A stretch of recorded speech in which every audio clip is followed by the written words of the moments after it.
Sen акча табууну сүйдүрбө. Акчага кул болууну үйрөтүп сүйдүрүп койбогон. Сен Аллага болгон сүйүүсүн үйрөт, жүрөгүнө Аллага болгон сүйүүнү киргизип койгон. Иншалла рызкы берүү Алланын колунда. Бузулган балдардын көбү себебинен бузулган ата-эне себепти. Бүгүнкү сиздер менен боло турган сабагыбыз ата-эненин баланын алдындагы милдеттери деген темада экен. Урматтуу мусулман бир туугандар, көп учурда ата-эненин акысы, ата-энени сыйлоо тууралуу көп сөз кылабыз. Чындыгында ооба, кайсыл жерде баян болбосун, көпчүлүк учурда ата-энени сыйлоо туурасында, урматтоо туурасында, айрыкча ушул карылык жеткен мезгилде ата-энени сыйлап, аларга бир сылык сыпайы мамиле кылып, жагымдуу сөздөрдү сүйлөөгө буйруубуз дагы. Ал эми ата-эненин баланын алдындагы милдеттери туурасында көп деле баяндар боло бербейт экен. Эми ислам дини бир тараптуу дин эмес, эки тарапты тең көздөйт. Ошого бүгүнкү тема ата-эненин баланын алдындагы милдеттери деген темада экен. Демек, ата-энелер аткарганга милдеттүү болгон кээ бир амалдар бар деди. Ата-эне балага жооп берет. Кыямат күнү ата-эне дагы балдар жөнүндө суралат деди. Аллах Таала Куранда: "Я айюхаллазина аману қу анфусакум ва ахликум нара ва қудуха ан-нас вал хижара алейха малаикатун гилазун шидадун ла яъсуна Аллаха ма амарахум ва яфалуна ма юъмарун." О иман келтиргендер, өзүңөрдү жана үй бүлөңөрдү ыймандуулукка тарбиялап, отуну адамдар менен таштардан болгон тозок отуна куткаргыла деди. Анда Аллахтын буйругунан тыйылбаган, берилген буйруктарды кынтыксыз аткарган, аягында эч билбеген өтө катаал сакчы периштелер бар деди. Демек, бул аятта Аллах Таала өзүңөрдү эле тозок отунан куткаргыла дебестен, балким үй бүлөңөрдү дагы тозок отунан куткаргыла деди. Демек, ата-эне бала үчүн дагы жооптуу деди. Алымдар бул аятты мындай деп түшүндүрөт. Алымдар эмне деп айтты бул аяттын тафсиринде? Муфассирлер не деп айтты? Балаңарга дин үйрөткүлө, адеп үйрөткүлө, адал арамды үйрөткүлө, ошондо силер аларды тозок отунан сактаган болосуңар деди. Демек, ата-энеге милдеттүү бала чагасына эң биринчи динди үйрөтсүн. Ан юқима би та'лими динихи, динин үйрөтсүн. Ва таухидилла, Алланы жалгыздоону үйрөтсүн. Жалгыз Аллага кулчулук кылууну, жалгыз Алланын кайра буйруктарын аткарууну, бардык нерседе Алла жалгыз экендигини үйрөтүп койсун баласына деди. Анан адепти үйрөтсүн, анан хулк мүнөзү дагы үйрөтсүн. Мына ошондо балдарын ахиреттеги тозок отунан куткарган болот деди. Пайгамбарыбыз саллаллаху алейхи ва саллям мындай деп айткан бир хадисте: "Али ибн Умар радияллаху анху мақал: Сами'ту Расулаллахи саллаллаху алейхи ва саллям яқул: Куллукум ра'ин ва куллукум мас'улун ан ра'iyyatihi. Ал-имаму ра'ин ва мас'улун ан ра'iyyatihi, вар-раджулу ра'ин фи ахлиhi ва мас'ул ан ра'iyyatihi, вал-мар'ату ра'iyyатун фи байти завджиха ومسؤولية عن رعيتها والخادم راع في مال سيده ومسؤول عن رعيته فكلكم راع ومسؤول عن رعيته متفق عليه." صحيح болгон хадисте Ибн Умар эмне деп айтат? Пайгамбар саллаллаху алейхи ва салламдын хадисин айтып атат. Баарыңар башкаруучусуңар деди. Жана баарыңар карамагыңдагылар үчүн жооп бересиңер. Имам башкаруучу жана өз карамагындагылар адамдар үчүн жооп берет. Эркек үй бүлөсүнө башкаруучу жана алар үчүн жооп берет. Аял күлөөсүнүн үйүндө башкаруучу жана ал үчүн жооп берет. Кызматчы кожоюнунун малында башкаруучу жана ал үчүн жооп берет. Демек, баарыңар башкаруучусуңар жана баарыңар карамагыңардагылар үчүн жооп бересиңер деп айтты. Демек, эркек киши дагы үй бүлөсү, бала чакасы үчүн жооп берет. Аял киши дагы күйөөсүнүн кызматында, бала чакасын тарбиялаганда жооп берет. Кайсы бир адам имам болуп иштейби, же бир кайсыл жерде жетекчи болуп иштейби, бул дагы жоопкерчиликте кол астындагылардан кыяматта жооп берет деди. Бул хадистин эң маанилүү жерин айтайлы. Вар-раджулу ра'ин фи ахлихи деди. Эркек үй бүлөсүндө башкаруучу, үй бүлөдө эркек башкаруучу, кол астындагылардан сөзсүз ахиретте суралат деди. Калал улама, алымдар мындай деп айтышат. Бул жердеги ра'ин деген сөз башкаруучуга эмес, балким койчуга дагы айтылат дейт. Бир эле байчыга эмес, ра'ин деген сөз койчуга дагы айтылат. Койчуман өзүнүн коюн жайып кайтарып аткан мезгилде кайсыл жерлерге жаят? Ошол койлор курсагы тое турган жерлерге жаят.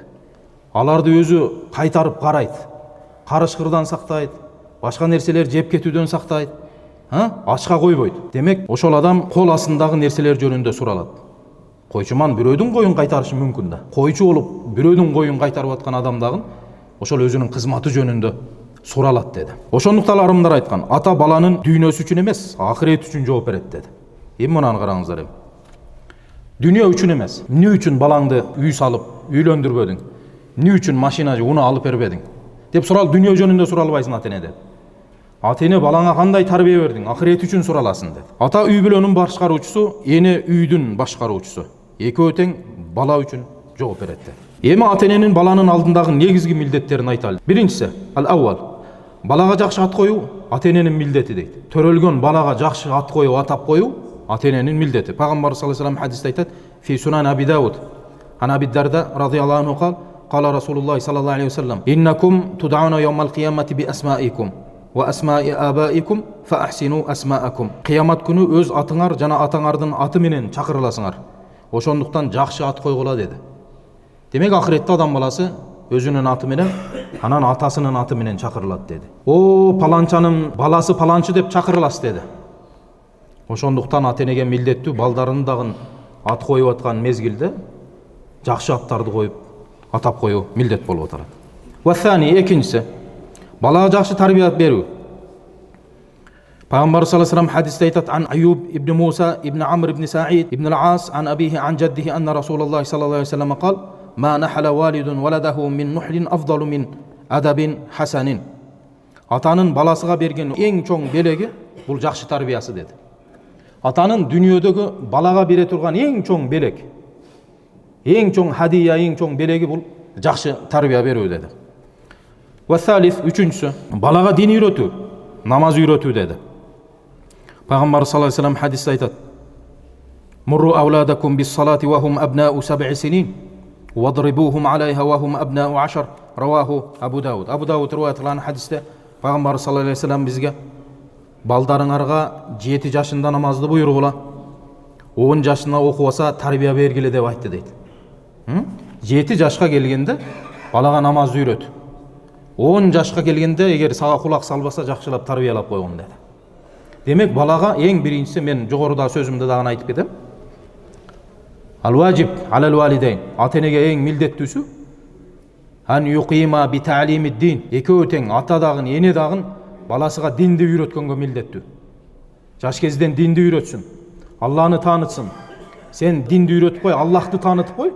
Иншалла, эгер жаратканды тааный турган болсо, анда өзүн жакшы тааныйт. Ман арафа раббаху арафа нафсаху dedi. Ким Алланы тааныса, анда демек өзүнү жакшы таанып алыптыр dedi. Биз жаратканыбызды жакшы тааный элекпиз, өзүбүздү дагы жакшы тааный элекпиз да. Ошондуктан ата-энеге милдеттүү бала чакага биринчи динди үйрөт. Динди үйрөт сен. Динди сүйдүргүн сен. Таухидти, Алланы жалгыздоону сүйдүргүн. Адепти, ахлакты үйрөтүп койгун. Дин исламды сүйүп калсын. Сен акча табууну сүйдүрбө. Акчага кул болууну үйрөтүп сүйдүрүп койбогон. Сен Аллага болгон сүйүүсүн үйрөт, жүрөгүнө Аллага болгон сүйүүнү киргизип койгун. Иншалла рызкы берүү Алланын колунда. Ооба. Төртүнчү милдет. Балдарга адал рызкы жедирүү. Пайгамбар саллаллаху алейхи вассалам хадисте айтат. Абу Бакр Сиддиқ радhiyallahu anhu айтат. Пайгамбар саллаллаху алейхи вассалам мындай деп айтып аткан уктум дейт. Куллу жасадин набата мин сухтин фан-нару аула бихи. Арамдан өсүп чоңойгон ар бир денеге тозок гана ылайыктуураак dedi. Алымдар мындай деп айткан экен. Бузулган балдардын көбү себебинен бузулган ата-эне себеп дейт. Бала ата-энеге карап чоңойот. Үлгүнү ата-энеден алат. Билсеңиздер керек, үйдө кичинекей бала атасын туурап чоңойот да. Атасын эле туурагысы келе берет. Ошого ибрат, үлгү, сен үйдө биринчи өзүң жакшы өрнөк көрсөтүп бер бала чакаңа. Жакшы үлгү болуп бер, иншалла. Өзүң салих болосуң, үй бүлөң дагы, бала чакаң дагы салих перзенттерден болот. Бир алымга бир киши мындай деп сураган экен. Балама сөзүм өтпөй жатат, не кылайын десе, жанагы алым киши жанагы кишиден сураган экен. Сен балаң кичине кезинде көзүнчө жалган сүйлөдүң беле? Намазыңды таштап койдуң беле? Арам жедиң беле деп сураса, ой, мындай нерселер болуп турган. Алар кичине мезгилинде. Десе, сен балаңды кичине кезинде эле бузуп алган экенсиң. Эми чоңойгоңдо оңдай албай жатасың деген экен мына. Кичине кезинде эле сага карап өсүп аткан балаңа жакшы тарбия бере албай алгансың. Эми чоңойгондо оңдай албай атасың муну. Айыптын баары сенин өзүңдө dedi. Демек баланы тарбиялоо ата-эненин милдеттери болуп аталат экен. Балдар кулак менен эмес, көз менен тарбияланат. Алар ата-энени карап өсөт. Бир алым айткан экен, эгер балаң салих болсун десең, өзүң салих бол. Балаң салих, таза пенде болгун келсе, сен өзүң салих бол. Балаң да сага карап чоңойот. Балаң такыба болушту кааласаң, өзүң такыба бол. Алладан корк, анда балаң дагы такыба болот.